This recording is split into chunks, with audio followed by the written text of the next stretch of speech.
personas que se conectaron a este foro. Para nosotras, este foro es uno de los foros donde le apostamos a que podamos reflexionar junto con ustedes sobre algo que nos traspasa en el Ecuador, y es el feminicidio. Esta noche tenemos a Bernarda, la directora, como ya lo dijo Virginia, de Aguacero, con la que vamos a empezar. Y quisiera que podamos hablar, Bernie, de El Desborde, ¿no? Aguacero es un corto, chiquito, muy sensible, y me parece que todo el tiempo está tomando este tema del desborde, se desborda, vemos que de a poco se cae, ¿no? La estructura. Y también me parece muy impactante cómo el silencio se desborda en tu cortometraje.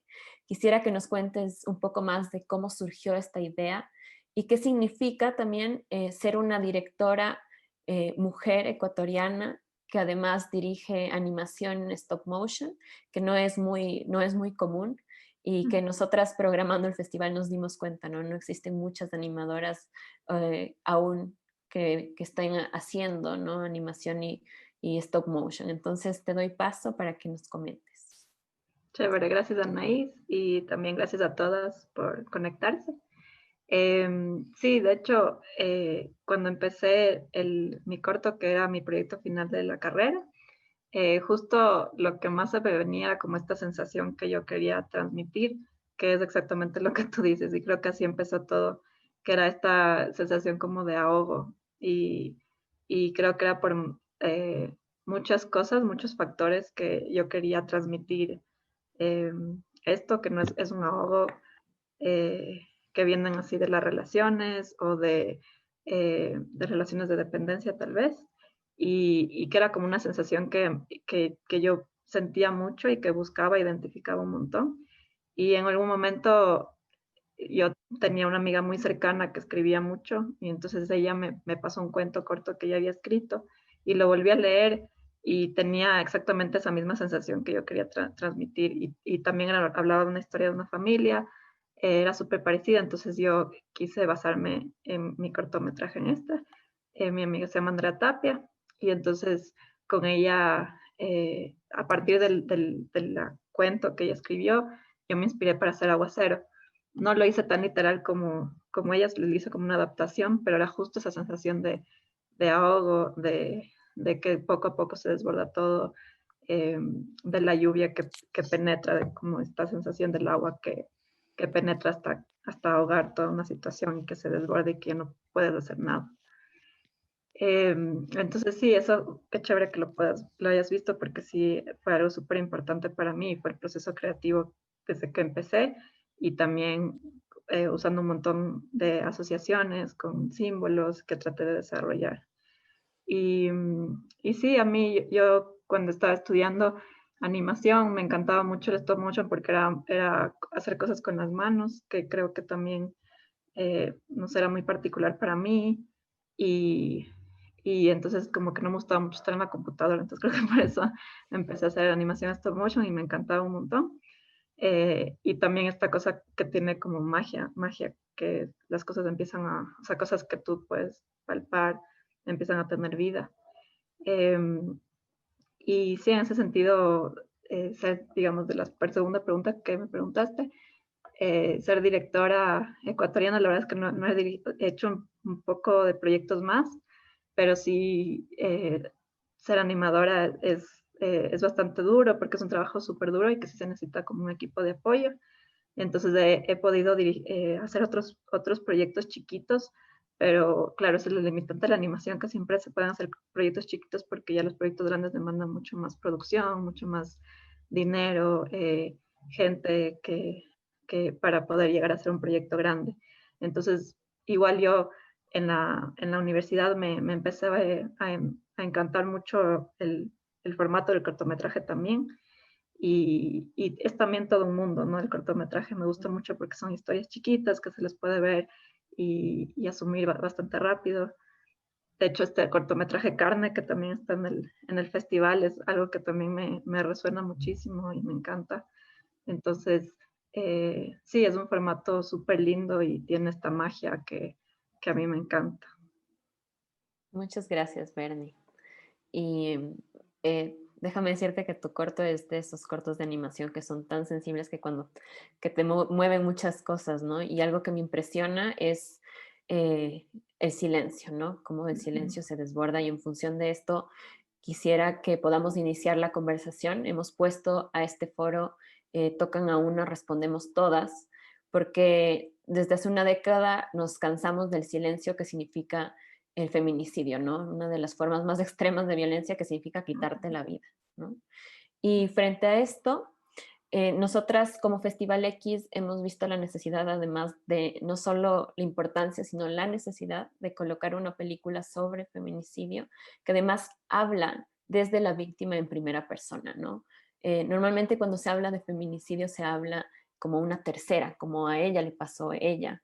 Y en este caso la directora trae a la víctima a contar qué es lo que pasó con su historia, que ella la narre durante todo el proceso, ¿no? Y esto para nosotras ha sido como muy conmovedor y quisiera darle paso a Consuelo, que nos cuente como qué le despertó la película, cómo lo ves cercano a tu trabajo, ¿no? Quiero decirles que Consuelo es parte de CEPAM Guayaquil y hacen un trabajo arduo sobre violencia de género, pero además han acompañado algunos casos muy paradigmáticos de feminicidio en el Ecuador, ¿no? Entonces, por favor. Muchas gracias por la invitación, gracias por el espacio. Buenas noches con todos, con todas, con todes. El poder compartir este espacio es importante para hablar de un tema que nos convoca y que nos toca, como dice la frase, a todas. La verdad es que cuando vi la película, uno siempre cree que se curte en los tribunales. Una siempre cree que, bueno, el próximo ya no me va a doler tanto. Y la verdad es que duele siempre. Y cuando uno ve una película como esta, se duele y se indigna. Y sentí, si me quieres preguntar en primera persona, me indigné y mucho, porque es como esa voz, ese quitar el velo, porque claro, la película te presentaba además una realidad descarnada, la misoginia descarnada, con mucho simbolismo, pero muy descarnada. Y yo traté durante la película de traducirlo al contexto cultural nuestro y cómo esos símbolos se van replicando, se van traduciendo en clave a, a lo nuestro. Yo me imaginaba los casos en donde las mujeres nos quitamos el velo y nos ponemos en riesgo, entre comillas, frente a un machismo y a una violencia que no tiene límite. Cuando una mujer decide, ¿verdad?, denunciar a su agresor, decide con todo derecho a cortar una relación violenta, es los momentos más sensibles, es los momentos de más riesgo, y es cierto. Es cuando hay que tomar más medidas de protección, cuando hay más empoderamiento, pero también es cuando hay más angustia y más desesperación en nosotras. Sin duda, hay que empoderar, hay que trabajar la parte psicológica, hay que hacer acompañamiento, hay que hacer redes de protección comunitaria, pero uno siempre está pensando si será suficiente. Recuerdo en el caso de Evelyn Carolina, el femicidio que fue en mayo 28 de 2019 de la compañera que era orientadora legal del CEPAM nuestro, y que fue muerta. Ella fue a buscar la noche anterior ayuda al UPC más cercano, ¿verdad? Había puesto la denuncia, fue y le explicó al policía, el policía no hizo nada frente a lo que le decía ella, que se sentía amenazada por el agresor, y al otro día, a las 7 de la mañana, el femicida se acercó a su casa y obviamente cometió el hecho. Cómo ese descorrimiento de velo, ¿verdad? Reflejado en muchas decisiones que tomamos las mujeres, pueden precisamente ser el detonante de la violencia machista. No hay que perder el miedo, hay que estar alerta, ciertamente. Otra de las cuestiones que me conmovió mucho fueron dos cosas con las que me quedé. El tema de que decía la madre a los hombres no les gustan las mujeres ruidosas. ¿Qué significa hacer ruido para nosotros? ¿Qué significa en un contexto como el ecuatoriano, el latinoamericano, hacer bulla? que una mujer hable, que una mujer alce la voz, que una mujer haga ruido, y haga ruido con su presencia, haga ruido con su estar, con su ser, con el ser parte y tener su proyecto de vida, porque ese es el ruido que provocamos en los oídos del machismo. Ese es el sexismo. Cuando nosotros hacemos ese ruido, hablamos, al sexismo le hacemos bulla. Entonces, obviamente, eso se va a reflejar en respuestas violentas, porque la violencia en sí misma es patriarcal, es una forma de control del patriarcado, ¿verdad? Y que va acompañado del control en en todos los niveles. Y otra palabra que también cuando le estaba arreglando el vestido de novia, ella decía el cuerpo disponible, suave para él. Las mujeres entonces nos convertimos en ese objeto disponible, ¿verdad? Ese cuerpo disponible en donde los hombres logran sus batallas cuando se está debatiendo el tema del aborto, cuando se está debatiendo los derechos sexuales y reproductivos, son los campos de batalla nuestros cuerpos. Nuestros cuerpos se convierten en ese espacio de litigio, ¿verdad? Sobre el cual toda una sociedad debate. Entonces, la sociedad debate sobre nuestros cuerpos y a veces no somos parte de ese debate. Entonces, son los cuerpos disponibles de las mujeres, los cuerpos accesibles y suaves ante esa sociedad patriarcal, machista y misógina que muchas veces hace de esos cuerpos su campo de batalla. Otra cuestión también fue lo de la honra, ¿verdad? La honra familiar. Yo me acuerdo que en el Ecuador, en 1978, si mal no recuerdo, se despenalizó el concubinato o el adulterio. Y el tema es que siguió por mucho tiempo una disposición del Código Penal de esa época acerca de que los hombres de la familia, los padres, los hermanos, los primos, los sobrinos, podían matar a las mujeres que encontraban yaciendo, decía la norma, en acto carnal ilícito. Y quien mataba a esa mujer, ¿verdad? Se le exculpaba porque se entendía que era presa de una pasión violenta. Por mucho tiempo, hasta 1983, 1998 lo sacan definitivamente, pero yo digo, el Ecuador nace como república en 1830, pero en 1983, hasta esa época, las mujeres teníamos la posibilidad de morir a mano de esa violencia machista sin que nadie dijera nada. Y el castigo, la sanción, ¿verdad? El castigo, la disciplina en nosotras, la disciplina en estos cuerpos rebeldes, en estos cuerpos no accesibles, en esta corrida de velos, ¿verdad? Viene la sanción, viene el castigo hacia nosotras. El femicidio, el feminicidio o el femicidio. Nosotros aquí en el Ecuador, en el COI, tenemos el femicidio, entendiendo que tenemos que apuntar a que se llame a esto con su nombre político, que es el feminicidio, para graficar todo lo que significa, ¿verdad? El tema es poder trabajar y poder decirlo con su nombre. Cuando los abogados y las abogadas litigamos estos temas, yo siempre suelo, ante los tribunales, siempre les digo, esto no significa que vamos a hablar de asesinato con otro nombre. Esto no es la muerte violenta con otro nombre. Esto tiene un significado de discriminación y subordinación a un sujeto político colectivo que se llama mujer. Cuando los abogados se sorprenden y nos preguntan, oye, ¿qué es eso de que las matan por ser mujeres? No nos matan por ser mujeres en el tema de nuestra configuración sexual. Es una configuración mucho más allá que nos convierte en un sujeto históricamente subordinado. Nuestra pertenencia a ese sujeto es que nos coloca esta sociedad en riesgo y desventaja. Entonces hay que entender el femicidio cuando uno lo explica en tribunal. Hay que explicarlo, hay que hacer una pedagogía. Y no es fácil porque los jueces y juezas no son fáciles a veces de que nos escuchen, no es fácil de que entiendan. Incluso el mismo juzgamiento del femicidio es complicado si esos oídos no están acostumbrados. Yo me acuerdo que en el tema, vuelvo al de Evelyn Carolina, porque cuando él la mata, él la mata besándola. Él la cuchilla mientras la besa. Entonces nos decía el abogado de la defensa del femicida que nadie en su sano juicio podía matar mientras besaba. Entonces, claro, nosotros lo que le dijimos es que el beso era señal de control, era su firma. La estaba despidiendo, le estaba diciendo, soy tan poderoso, ¿verdad? Que hasta te despido dándote un beso. Y lo último que ella sintió y vio fue ese beso.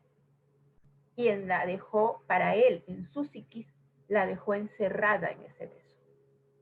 Explicarle eso a los jueces es importante. En todo caso, bueno, se me vinieron muchas imágenes a la cabeza realmente, pero bueno, eso es lo que tendría que compartir en estos minutos. Gracias. Muchas gracias, Consuelo. Y quiero recordarles que sus comentarios, que sus reacciones, pónganlas en el chat. No tenemos la posibilidad de ver sus caras y haber visto sus presencias y sus corporalidades viendo la película, viendo Aguacero y viendo a Regular Woman. Entonces, para nosotras es muy importante escuchar sus reacciones. Y hay un mensaje que nos mandan de muchas gracias por mostrar películas tan necesarias. Y Bernarda, me encantó Aguacero. Así que ahí por lo menos nos mandan un mensajito, les motiva a que sigan poniendo sus preguntas. Y con eso quiero, bueno, primero decirles que estamos haciendo justamente este foro para que podamos pensar, ¿no? Cómo el feminicidio también se vive en el Ecuador, ¿no? Lo vemos diariamente y es muy interesante cómo en la película estamos hablando de Alemania, sin embargo hay varios patrones que son iguales aquí, ¿no? Independientemente del extremismo religioso y de que los hermanos de la protagonista sean seguidores del Islam, vemos también muchas veces ese extremismo y esos mismos argumentos, ¿no? En nuestro contexto, que es más judeocristiano, ¿no? Y en función de esto, quisiera primero hacer referencia a que este año en el Ecuador hemos tenido 91 feminicidios y cada vida de cada una de esas mujeres importa. Y 3 transfeminicidios, lo cual significa que más o menos una mujer es asesinada cada 3 días en este país, ¿no? Entonces, el poder ver una película y poder tener una conversación y que nos des esta línea interesante del tiempo y toda esta reacción, Consuelo, y ahora vamos justamente con Ana, creo que nos permite como poder levantar esa sensibilidad, que es lo que queremos a través de las imágenes y de las otras narrativas visuales, ¿no? Y en función de esto quisiera preguntarte, Ana, también Ana Vera es litigante feminista. Ella ha seguido varios juicios de feminicidio, ha acompañado a víctimas, a familiares. Y en función de esto quisiera que nos puedas contar tu reacción durante la película Regular Woman y Aguacero, también si deseas comentar. Y sobre todo que podamos hablar de estos extremismos religiosos que se ven en la película y de la familia, ¿no? Como el componente de la familia se vuelve un componente importantísimo y trascendental todo el tiempo, ¿no? Como el control que se ve constantemente. Bueno, a mí Aguacero, tanto como a Regular Woman, me interpelaron un montón. Las estaba viendo justo ayer y creo que me despertaron un montón de cosas. Por un lado, al principio como cuando ves cómo ella se va empoderando, como mucha alegría también de ver cómo va rompiendo, cómo va saliendo, mucha indignación a la vez porque ves un sistema que es súper negligente, pero además que es súper poco sensible, ¿no? Entonces, por ejemplo, esta primera escena donde ella habla con esta chica cuando quiere salir de casa, donde ella le dice, hay que hacerlo así, no importa, ¿no? Con muy poca consideración de lo que realmente les pasa a las mujeres y de lo que están viviendo y del riesgo que pueden implicar determinadas prácticas que se hacen por seguir casi una burocracia, ¿no? Como una lista de lo que hay que hacer. Y luego vas viendo todo el proceso de ella, ¿no? Cómo ella se va empoderando, cómo ella va saliendo. Y lo difícil que es para ella romper, por ejemplo, con esta familia, desde este sentido de amor que ella tiene, que resulta siendo tan tóxica, ¿no?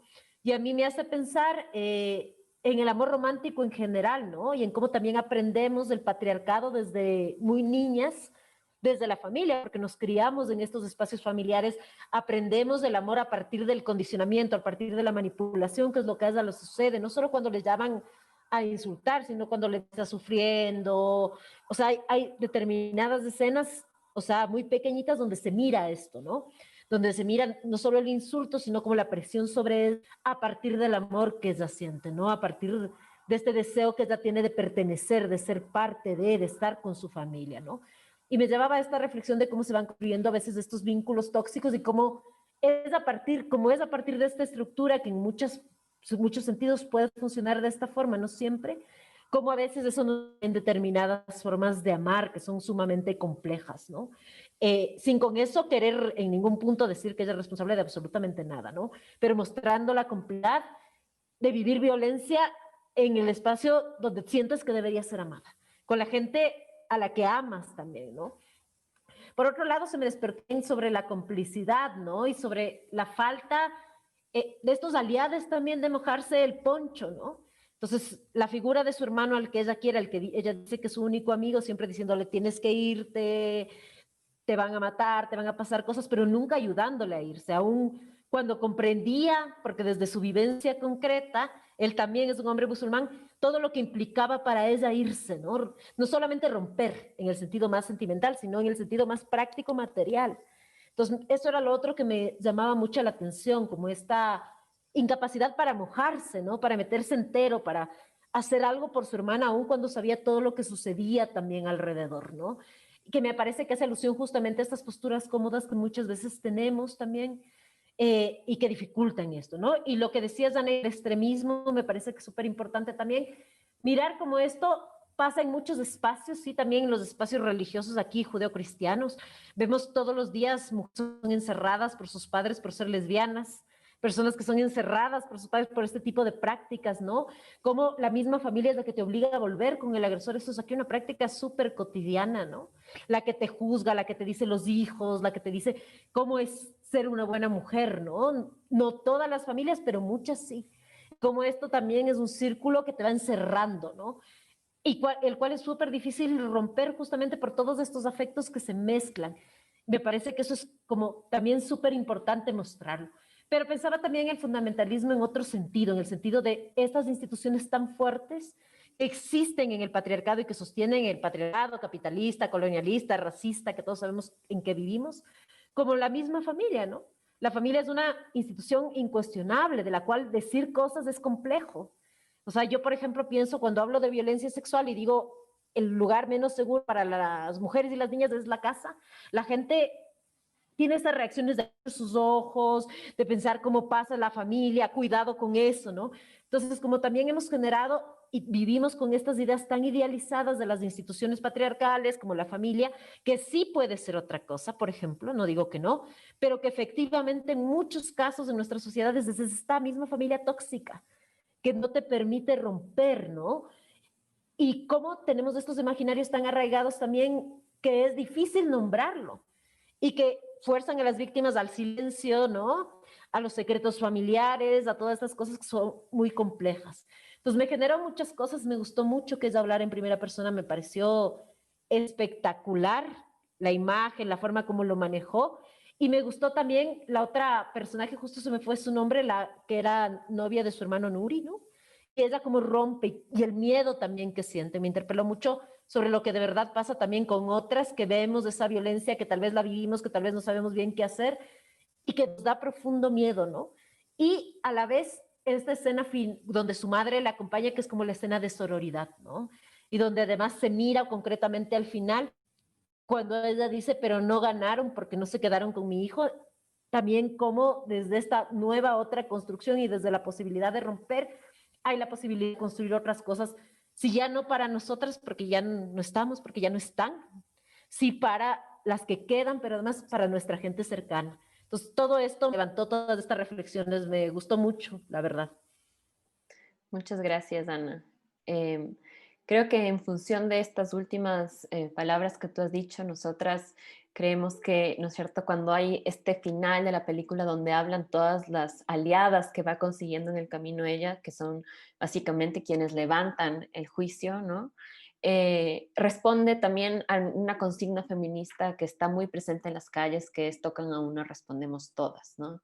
A veces los espacios más seguros son los más inseguros, ¿no? Y esto es algo que hemos visto durante en los momentos de cuarentena, dentro de esta crisis humanitaria que es el COVID que estamos viviendo, humanitaria y sanitaria. Eh, ya que, y esto ya lo habíamos visto antes, ¿no? Pero según la Alianza por el Registro y Mapeo de los Feminicidios, el 80% de los agresores son parejas, exparejas, familiares, convivientes. Eso quiere decir que la violencia está dentro de la casa. Y esto es algo que se grafica de una manera muy clara durante la película, ¿no? Y frente a esto, las aliadas pueden ser estas otras personas, ¿no? Las externas, las que dejan de tener miedo y a pesar de que tienen miedo hacen algo, ¿no? Y se levanta, y me parece algo muy interesante de la película, que es un documental ficción, ¿no? Que se levante este lugar que sigue existiendo allí donde se rinde memoria a ella, ¿no? Y se hace este mural y todo. En función de esto, hay una pregunta del público que tal vez la puede responder Consuelo. Dice, ¿cuál es la pena máxima que se ha dado en Ecuador por un feminicidio? Está apagado tu micrófono. Perdón, sigo siendo víctima de la tecnología. En realidad hemos logrado hasta los 40 años, en el CEPAN hemos logrado hasta los 36 años, sí, 36. En el caso de Evelyn Carolina llegamos a los 34 años, 6 meses, con agravantes generales. Pero cuando uno trata el femicidio, hay que presentarlo, ¿verdad? Porque generalmente a lo que quiero llegar, el femicidio tiene sus agravantes propias, digamos, ¿verdad? En donde se les da el máximo de la pena del rango que tiene el tipo, pero para hacerlo más grave hay que echar mano de las generales, y en las generales es donde uno puede presentar lo que significa el femicidio, ¿verdad? O sea, cuando a una mujer le dan, la matan con 100 puñaladas, con 104, con 24, usando una fuerza que va más allá de la necesaria para lograr el objetivo de matarla, es importante hacerle ver a los jueces la hazaña, agravante general, en la cual obviamente lo que se busca no solamente es quitarle la vida a una mujer, sino destruir ese sujeto, es destruir esa fuente que se me está yendo de control, esa fuente de descontrol y que me cuestiona a mí como desde a mi masculinidad, ¿verdad? Y que me presenta como menos varón. Entonces, ante eso, ¿verdad? Reacciona, ¿verdad? En total dominio, porque siempre en esto se trata de presentar como que los hombres pierden las emociones y empiezan a comportarse a lo loco, y no es así. Tienen absoluta control, las heridas son mortales, significa que son absolutamente controladas en las zonas en que van a causar el mayor daño. Entonces, eso se traduce obviamente en estas ganas de destruir, más allá incluso de quitar la vida, es la destrucción de esa persona, de ese no sujeto que me está provocando angustia además. Entonces hay que entenderlo, hemos llegado a penas fuertes, pero yo creo que también es simbólico el poder llegar a estas penas, pues obviamente muchos podemos cuestionar el simbolismo, la utilidad de la punición, pero de todas maneras en una sociedad con unas claves como las nuestras, como las actuales, creo que el presentar estas penas fuertes, creo que de alguna manera el mensaje a la sociedad puede ser el tema de que esto tiene un efecto. Si lo hago, tengo un efecto. Claro. Muchas gracias, Consuelo. Ha estado muy claro. Quisiera darle el paso a Bernie, que nos cuente como directora, ¿no? ¿Qué es lo que le produjo a Regular Woman? Ya. Sí, igual, bueno, todas las reflexiones que han salido, creo que me pasó algo bastante parecido. Y sí, todas, bueno, como directora me gustó mucho el formato de cómo está contada la película, porque sí es verdad que al ser en primera persona y todos los recursos que usa, que parece como más cercano a uno. Y me parece como súper importante que existan películas así, porque yo sí creo mucho en el poder del contar historias, porque siento que solo así la gente puede llegar de verdad a tener empatía. Entonces, por ejemplo, que hablaba de lo que hablaba Ana, que hay veces que uno no entiende por qué, o siempre se culpan a las mujeres, ¿por qué no fuiste a denunciar antes a la policía?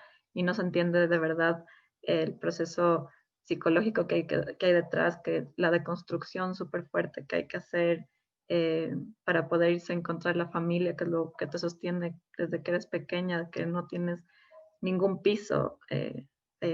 Antes de tu familia no tienes nada y lograr de construir eso para poder denunciar, creo que es un proceso súper fuerte y aparte también el hecho ya de denunciar y saber cuánto te estás arriesgando tu vida por el hecho de denunciar. Y creo que esas son cosas que se dicen muy teóricas a veces y que no se puede entender en una forma tan personal. Entonces, por eso es súper importante, yo estoy súper de acuerdo contigo, Anaís, que es súper importante la narración, el cine, la literatura, porque es el único espacio en el que nosotros nos podemos identificar y tener empatía. Y yo sí creo que la empatía es la forma que nosotros vamos a poder deconstruir muchas cosas. Y creo que esta película lo logra mucho a partir del formato de cómo está contada, no solo en primera persona, sino como dije, todos los recursos que usa, eh, que va jugando y es chévere porque va variando y va jugando en las tomas que usa y sí, me movió muchísimo también, porque sí, eso logras identificarte un montón y como todas estas estructuras, que igual por más de que sea en Alemania, toda esta estructura religiosa, incluso de la burocracia, como decía Ana, que hasta a veces me causa un poco de chiste porque parece película, pero pasa en la vida real. Y eso, entonces sí, me gustó muchísimo. Gracias, Bernie. Tenemos algunos comentarios. Amanda Padrón dice, está muy hermoso el cortometraje. Dayana Espinosa dice, la violencia en las palabras, en los gestos, en los modos minimiza, apaga, atemoriza. Las amigas, las madres, las tías, sororas son fundamentales en la lucha. Lindo cortometraje, gran film. Muchas gracias por esos comentarios. Nos ayudan a verles y ver sus reacciones del otro lado de estas pantallas. Y quisiéramos terminar con este foro con una reflexión y una pregunta a Ana, quien ha acompañado varios procesos de feminicidio. Ana, quisiéramos preguntarte qué ha significado el levantar la memoria y el acompañar familiares en los procesos de feminicidio en el Ecuador. No únicamente en los procesos penales, sino como una abogada y como una activista feminista. Bueno, es una gran pregunta. Yo creo que ha sido un proceso sumamente importante, un proceso en el que nosotras, sobre todo, hemos ido aprendiendo de las familias y también de esta construcción conjunta, de también ir como reconstruyendo la memoria desde lo colectivo, esto de colectivizar el dolor para construir justicia feminista, para construir reparación y para poder efectivamente luchar porque esto no vuelva a suceder. Entonces creo que ha sido un aprendizaje bien importante, que a la vez nos ha llevado un montón a rompernos, ¿no? Porque implica que te rompas desde también muchos sentidos comunes, ¿no? Como este de las no tienen que implicarse, ¿me entiendes? Tienes que mantener tu distancia profesional, sino como comenzar a actuar desde otro lugar, que es un lugar menos patriarcal, que es este lugar del acompañamiento, de la defensa legal feminista, que es el lugar de poner en el centro a las mujeres y a las familias, y la reparación y lo que significa eso para ellas, para construir esta justicia feminista, que no pasa solo por la sentencia, aunque puede ser muy importante para las víctimas, la sentencia para las familias, para las sobrevivientes es fundamental, pero que va más allá de eso, ¿no? Va a construir justamente estos sentidos de reparación, estos sentidos de justicia que se hacen juntas, ¿no? A mí me gusta mucho algo que yo aprendí mucho de, por ejemplo, la plataforma Justicia para Vanessa, y es que ellas decían que quieren reivindicar la memoria real, ¿no? Y a mí esa es una de las cosas que me gusta un montón, porque cuando sucede un feminicidio, lo primero que hacemos es que a veces queremos que nos apoyen, entonces comenzamos a jugar sentidos comunes. Ella era buena, ella era mamá, ella era estudiante, ella era trabajadora, ¿no? Y lo que me pareció súper lindo de la reivindicación de la memoria que comenzó en este proceso, en este país, para mí, Justicia para Vanessa, desde este lugar, tiene que ver con que efectivamente no, o sea, no queremos que se le recuerde y que hagamos justicia porque era buena y porque era madre y porque cumplía con todos los estereotipos del patriarcado, porque no merecía morir. Ninguna merecía morir. Era una mujer real que salía, que se divertía, que bailaba y que hacía un montón de cosas como las hacemos todas. Y no merecía ser asesinada. Y esa nueva significación de la memoria desde quienes éramos de verdad, quienes eran de verdad las mujeres que fueron asesinadas, me parece que da otro sentido político incluso a la lucha, ¿no? Al decir, sí, tocan a una, respondemos todas, porque todas merecemos poder ser lo que queremos ser, merecemos poder soñar como ser sin que eso implique que nos maten, ¿no? Y me parece que ahí hay un sentido político muy profundo también y que nos lleva justamente a cuestionarnos mucho también todos esos sentidos comunes que nacen también de la desesperación, del dolor, de la indignación, de la necesidad de hacer justicia. Y creo que eso ha causado un antes y un después, ¿no? También toda esta toma masiva de las calles, y creo que es súper importante no desconocer que este es un trabajo que se viene haciendo muchísimos años, ¿no? Muchísimos años hay compañeras que vienen trabajando alrededor de la memoria y de la justicia, pero que creo que lo que nos ha dado esta época en concreto es esta nueva significación de la memoria, de la posibilidad de construir justicia feminista también en las calles. Y creo que hay fundamental, por ejemplo, el proceso de Vivas Nos Queremos, muchos otros procesos de tomarnos las calles masivamente, de decir no más, los scratches, por ejemplo, como una forma de justicia feminista también, de decir basta ya, no por último, no creemos en la justicia institucional, pero no queremos que esto siga pasando, no los vamos a seguir legitimando, no los vamos a seguir encubriendo, no vamos a seguir guardando silencio frente a todo esto. Eso me parece que ha sido fundamental y que es muy importante y que es un proceso colectivo que se ha hecho desde muchos lugares, entre todos y todas, entre las familias, las sobrevivientes y las activistas, de ir aprendiendo juntas, de ir aprendiendo a caminar juntas en base a lo que para todas nosotras es la justicia feminista, ¿no? Es esta construcción de justicia feminista. Muchas gracias, Ana. Tenemos dos comentarios más. Uno de ellos dice, desde Portete, provincia de Esmeraldas, nos estamos juntando un grupo de mujeres para asistir a las funciones de X. Como vidas hemos visto a Regular Woman y estamos atentas al foro. Bien y adelante. Muchas gracias y un saludo para la provincia, para Esmeraldas y para Portete y ustedes que se han juntado y organizado. Y finalmente quisiéramos acabar con una pregunta del público. Quisiera que sea cortito y preguntarle a Consuelo y Ana, dicen, ¿cómo podemos hacer si conocemos una persona que está en una relación destructiva, ¿no? Les pido que seamos lo más cortas posibles y concisas, Consuelo.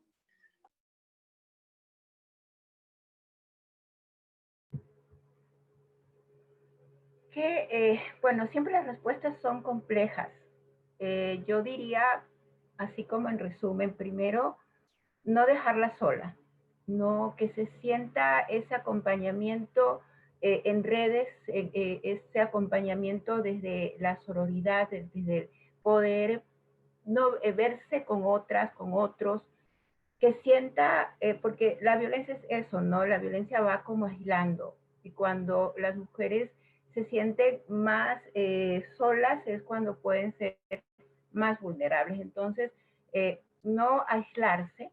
Yo creo que el aislamiento que nos impone esta pandemia, esta emergencia, tiene que ser entendido también de una forma en que no se entienda que es un aislamiento emocional, no es un aislamiento o un distanciamiento, quiero decir, emocional, porque ese distanciamiento, ese aislamiento es lo que nos pone en riesgo. Entonces, no dejarlas solas, primero. Segundo, siempre empezar con palabras, no consejos, porque no es una cuestión de consejos, sino de empatía. Algo que dijo Bernarda es importante, la empatía, el poder hacer que esa persona empiece a encontrar otras identificaciones que le permitan no culparse y no estar atado a lo que dijo Ana de este amor romántico, porque el amor romántico es lo que puede justificar, entre comillas, la toxicidad y estar en estas relaciones que pueden llegar a un femicidio. Entonces, no dejarla sola, no culpar, no juzgar, ¿verdad? No creer que ella está porque quiere estar, Creo que eso es importantísimo. No juzgar, no estar pensando en que, bueno, que ella está en una relación tóxica porque así es. No, siempre hay que dar, ¿verdad? El estar, ese acompañamiento, el estar, el hablarle de sus posibilidades y su proyecto de vida. Creo que recordarnos a nosotras que tenemos un proyecto propio, que vale vivir, como dijo Ana, que vale soñar, que vale defender nuestra propia vida, es importante. Entonces, siempre llegar con esos mensajes positivos, esos mensajes de, como se decía o se dice, empoderamiento, pero además de acompañamiento, creo que es importante. Creo que eso es lo fundamental. No dejarlas solas, no dejarlas solas. Muchas gracias, Consuelo. No sé si quisieras agregar algo, Ana. Yo estoy súper de acuerdo con Consuelo. Creo que lo central es poner a la mujer, hablar con ella y ponerla a ella en el centro de sus necesidades. Fundamental no dejarla sola porque la soledad aísla, y fundamental tampoco volver a como ejercer violencia diciéndole qué hacer, presionándola, sino permitir y entender que es una situación compleja y que lo que requiere es que la acompañemos desde el respeto, implica poner en el centro su voz y sus necesidades y sus deseos, ¿no? Aun cuando sea complicado para nosotros y nosotras. Solo eso añadiría a lo que dijo Consuelo. Muchas gracias. Volviendo y para finalizar, ¿no? A Regular Woman nos muestra cómo las narrativas y las luchas que llevamos a las calles y que llevamos a los diferentes momentos de nuestras vidas, ¿no? Se vuelven otra manera de hacer justicia y memoria. De esta manera quiero recordarles que antes no hablábamos nunca de feminicidio, de hecho se llamaban o muertes violentas o crímenes de odio, etcétera. Y a partir de una lucha histórica de las feministas y de las mujeres en América Latina, cada vez hablamos y convocamos desde ese cambio, desde el lenguaje y desde los imaginarios, a pensar y de saber qué es un feminicidio y nombrarlo como tal con cada una de sus letras. En función de esto, solo quiero dejarles con la imagen con la que empieza Regular Woman, que es como una mujer común, ¿no? Sería la traducción. Y ella dice como, ella podría ser yo, ella también podría ser yo, cualquiera de ellas podría ser yo. Y eso es lo que nosotras sentimos cuando salimos a la calle y sabemos que existe una violencia estructural. Y ese es uno más de los motivos por los cuales generamos estos espacios de foro y estos espacios de reflexión a través de cambiar los imaginarios y de ver otras narrativas como es a través del Festival X. Muchas gracias y que tengan una buena noche. Muchas gracias a nuestras invitadas.